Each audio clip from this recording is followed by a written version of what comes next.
हाल ही में हमारा नागपुर शहर स्वच्छता के रेस में 27वें नंबर पर है, जो कि हम नागपुरकर लोगों के लिए बड़े शर्मिंदगी वाली बात है। ऐसे में महाराष्ट्र विधानसभा में हमारे मध्य नागपुर के आमदार प्रवीण दटके साहब ने खर्रे पर रोक लगाने की बात रखी, जो कि एक प्रकार से सही भी है, क्योंकि एक तरफ खर्रा खाने से नागपुर में कैंसर का प्रमाण बढ़ रहा है, तो दूसरी ओर लोग खर्रा खाकर कहीं भी थूक देते हैं, अच्छे खासे स्वच्छ परिसर को लाल बना देते हैं। अब ऐसे में कहीं ऐसा ना हो जाए कि नागपुर ऑरेंज सिटी से केसरी सिटी ना बन जाए। आइए पूछते हैं नागपुर के लोगों का इस बारे में क्या कहना है। तो सर मुझे बताइए कि आपके लिए खर्रे का महत्व क्या है।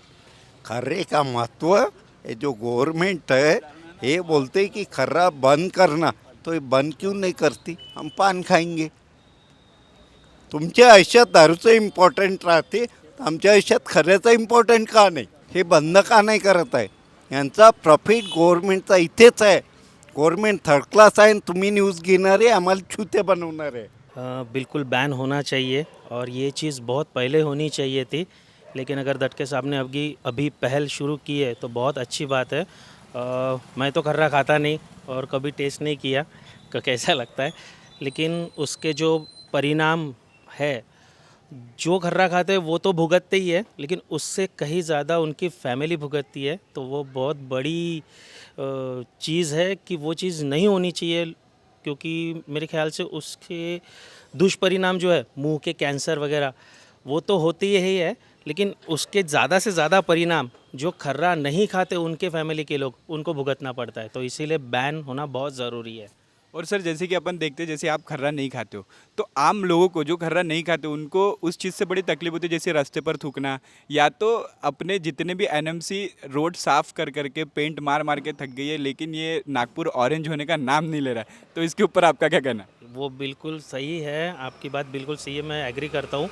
गडकरी साहब ने इतनी अच्छी सिटी बनाई है, इतने अच्छे रोड के काम शुरू हुए हैं हमारे यहाँ यानी जो अभी सिटी जो बनने जा रही है स्मार्ट सिटी है, सिंगापुर बनने जा रहा है धीरे धीरे, और इसी खर्रे के वजह से वो पहले का जो 15 से 20 साल पहले का जो नागपुर है वही बनाने चले हैं हम लोग, जो खर्रा खाते हैं वही लोग, तो वो नहीं होना चाहिए। और ऑरेंज सिटी का सपना सोचा है, ऑरेंज होना चाहिए, यहाँ पे रंग गेरुआ हो कर रहे हैं खर्रा खाने वाले, तो बिल्कुल बैन होना चाहिए। अगर अच्छी सिटी बनानी है तो यही से शुरुआत होनी चाहिए, ज़रूरी है। और सर आपको क्या लगता है, जैसे कि अपन नागपुर में रहते हैं तो बाहर से जो लोग आते हैं उनको खर्रे के ठिकान आराम से मिल जाते हैं, खर्रा जहाँ पर बेचते हैं, लेकिन नागपुर पुलिस को क्यों नहीं मिल पा रहा है। इसमें कहीं ना कहीं मैं पुलिस वालों की नाकामी बताना चाहूँगा, क्योंकि शायद हो सकता है उनको भी पता हो कहीं मिलता हो या नहीं मिलता हो, लेकिन बाहर वालों को इसीलिए पता है क्योंकि वो कहीं ना कहीं पहली बार आ चुके हैं यहाँ पे, यहाँ से खर्रा ले चुके हैं। नागपुर वालों को इसीलिए नहीं मिलता कि नागपुर वाले भी कुछ लोग मिले हुए होते हैं, तो वो मिलते हैं चीज़, लेकिन खुलेआम तौर पर कोई नहीं देता।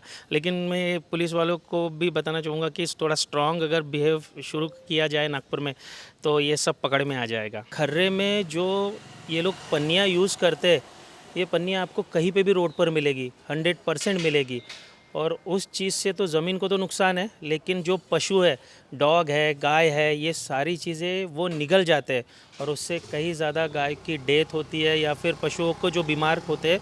तो खर्रे का जो दुष्परिणाम है वो सिर्फ आदमी को नहीं है, पूरे पर्यावरण को भी है, इसीलिए मेरे तरफ से तो खर्रा ज़रूरी है, बैन होना चाहिए। सर मुझे एक बात बताओ, आप दिन में कितने खर्रे बेचते हो। मैं दिन में 40 से 50 खर्रा बेचता हूँ। और ऐसे टोटल आपको कितने लोग मिलते हैं ऐसे जो खर्रे के बिना रह नहीं सकते। ऐसी तो बहुत से जन मिलते हैं कि वो खर्रे के बिना रह नहीं सकते। अच्छा। सुबह उठते बराबर उनको खर्रा होना, जिसको पॉटी करना है उसको भी खर्रे की गरज होना है, और तलब ऐसी है खर्रे की कि वो खर्रे के बिना रह नहीं सकते। खर्रा बंद हो जाएगा तो उनकी मेंटेलिटी पागल हो सकते हैं, लोग खर्रे के बिना रह नहीं सकते। खर्रा एक जान है लोगों के लिए। मैं तो खर्रा खाता नहीं हूँ, लेकिन जो पान ठेले पे जो भीड़ दिखती है वो तो बहुत सारे सवेरे से 6 बजे से जैसा पान ठेला खुलता है वैसे लोगों की भीड़ होना चालू हो जाती है। तो मेरे अंदाजे से 90% लोग, 90% लोक हे खर्रा खात असतील, आणि त्या खर्ऱ्याचे दुष्परिणाम एवढे आहेत का तुम्ही जर तिकडे राष्ट्रसंत तुकडोजी महाराज कॅन्सर हॉस्पिटलला जर फेरफटका मारला आणि आणखी पुढे जे वर्धा रोडला वगैरे जे हॉस्पिटल आहे तर त्याचा जर तुम्ही सर्वे केला तर गुटख्यापासून किती लोकांना कॅन्सर झालेला आहे तर याचा अंदाज तुम्हाला कळून येईल। हजारो लोकांना लाखो लोकांना कॅन्सरचे खर्ऱ्यामुळं हे होऊन राहिलेलं आहे. तरी लोकांना या संदर्भामध्ये जे जाणीव जागृती जी व्हायला पाहिजे त्या प्रमाणात होऊन नाही राहिलेले आहे असं माझं वैयक्तिक मत आहे. हम डेंटिस्ट बाय प्रोफेशन है और यहाँ पर कितने पेशेंट्स आते हैं, यहाँ पे बहुत सारे पेशेंट्स आते हैं, अलग अलग प्रकार की तकलीफ़ें लेके आते हैं कि हमारा मुंह नहीं खुलता है, हमारे दांत दर्द देते हैं. तो मुंह नहीं खुलता है, इसके पीछे का कारण आता है खर्रा. जैसा आपने बताया कि खर्रा जो होता है वो मूल रूप से कैंसर का मेन रोल रहता है उसमें. नागपुर को खर्रा कैपिटल बोलते हैं, ठीक है.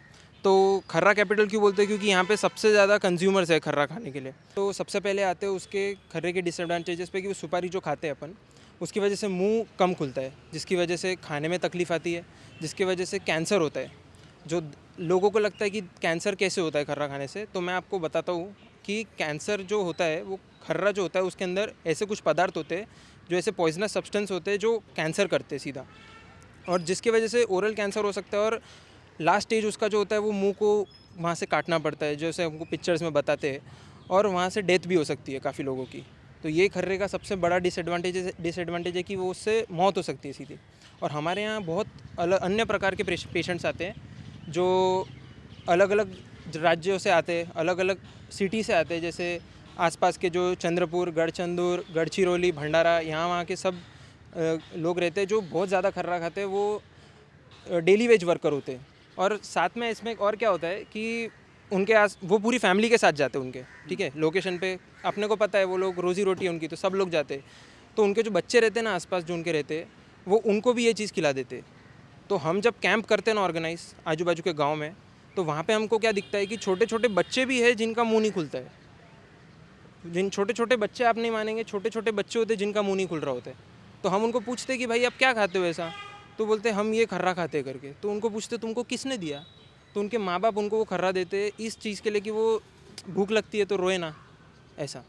ये खर्रे का बहुत बड़ा डिसएडवांटेज है और ये नागपुर में बहुत बढ़ रहा है. आजू बाजू के छोटे जितने गांव हैं वहाँ पे बहुत ज़्यादा बढ़ रहा है, इसका प्रचलन बहुत बढ़ रहा है. मैं प्रवीण डटके साहब का बहुत आभारी हूँ और उनको धन्यवाद करना चाहता हूँ कि उन्होंने ये इनिशिएटिव लिया, क्योंकि इसकी बहुत ज़्यादा ज़रूरत है. तो प्रवीण डटके साहब के साथ हमारे डॉक्टर साहब भी यही कर रहे हैं कि खर्रा छोड़ दीजिए. तो इस विषय पर आपको क्या लगता है हमें कमेंट सेक्शन पर ज़रूर बताएं. साथ ही ऐसे अन्य अपडेट्स के लिए हेबावा के पेज को ज़रूर फॉलो करें.